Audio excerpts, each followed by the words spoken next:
খাইছে তোমার দাঁত কে খাইছে বুড়া মায়েরা তোমার তো দাঁত নাই তুমি পানি কেমনে খাও তোমার দাঁত কে খাইছে পোকে খেয়ে ফেলছে তাহলে তুমি তুমি পোককে খেয়ে ফেলো হ্যাঁ পোকরে ধরবা ধইরা এভাবে কপাত করে খেয়ে ফেলবা পারবা না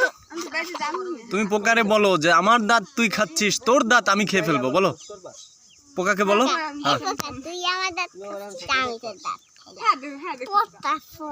তুমি কি খাবা পোকা তোমার দাঁত খেয়ে ফেললে তুমি পোকার দাঁত খেয়ে ফেলবা বলে দাও যে পোকা তুই যদি আমার দাঁত খাস আমি কিন্তু তোর দাঁত খেয়ে ফেলবো বলো বলো না কেন বলো পোকা আমার দাঁত খেলে আমি তোর দাঁত খাবো তুমি বলো পোকা আমার গরু কোনটা সুন্দর কালাটা আমার দাঁত খাইলাম আমি দাঁত খাইলাম